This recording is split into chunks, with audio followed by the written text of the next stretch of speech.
آپ یقین جانے میری فیملی کو جلدی پتہ چل گیا.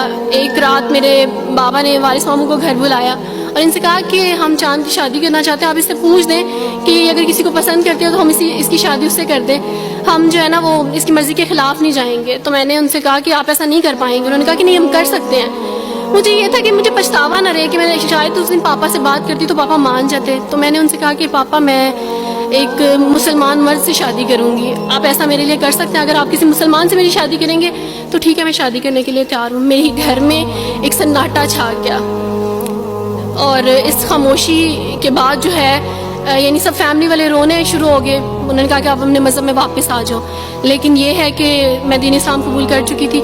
آپ یقین جانیں جس طرح لوگ مختلف ہیں اسی طرح ان کے مسائل بھی مختلف ہیں. مجھے مینٹلی بے انتہا ٹارچر کیا گیا, مینٹلی مجھے یعنی اس چیز کا احساس دلوایا گیا کہ ماما پاپا روتے ہیں. میرے پاپا نے آپ یقین جانیں خود کو پھانسی لگانے کی کوشش کی میری آنکھوں کے سامنے.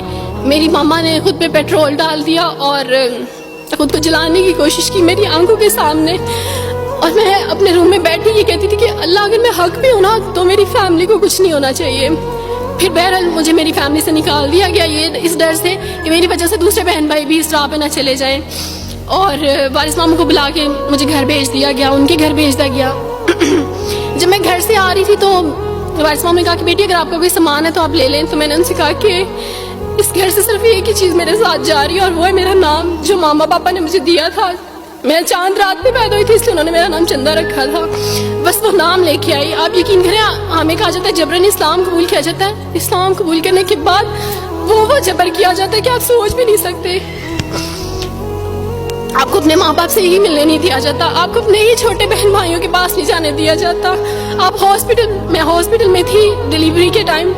آپ یقین جانے میرے پاس کوئی بھی نہیں تھا جو مجھے بیڈ سے اٹھا کے بٹھا سکتا. ایسے موقع پہ مجھے اپنے اپنوں کی ضرورت تھی, لیکن میرے اپنوں کے جبر نے میری ماما کو مجھ سے دور رکھا, میرے بہن بھائیوں کو. میرے کرسچن کولیگس نے ہی میری فیملی کو پریشرائز کیا کہ اس کو فیملی سے نکال دیں, کیونکہ اگر اب اس کو ملیں گے تو مزید لوگ بھی عبد الوارث کی طرح چندہ کی طرح اسلام قبول کریں گے. میں نا ہاسپٹل میں لوگوں سے کہتی تھی کہ مجھے بیڈ سے اٹھا کے بٹھا دیں, سیزیرین کے بعد میں اٹھ نہیں سکتی, میرا بیبی رو رہا ہے, کوئی مجھے بیبی پکڑا سکتا ہے. آئیڈیا ہی نہیں تھا ہاسپٹل میں کیا کیا لے کے جاتے ہیں. میرے پاس ایک ایسا دوپٹہ نہیں تھا جو میں چینج کر سکتی.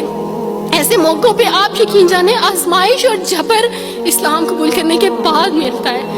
مجھے آپ سب سے توقع ہے, آپ سب اسلامک اداروں سے توقع ہے کہ اب آپ ہمارے لیے سٹیپ لیں. ہمارے اپنوں نے تو ہمیں چھوڑ دیا, انہوں نے جو ہمارے ساتھ جبر کیا اس جبر کے بدلے آپ ہمارے ساتھ نیکی کریں. اب آپ کیا سٹیپ لیتے ہیں نیو مسلمز کے لیے جن پر یہ الزام لگایا جاتا ہے کہ ان پہ جبر کیا جا رہا ہے؟ ہم پہ جبر نہیں, ہم پہ جبر اسلام قبول کروانے والوں نے نہیں کیا, بلکہ جن کے گھروں سے ہم آئے تھے اسلام قبول کرنے کے بعد جبر تو ان کی طرف سے تھا.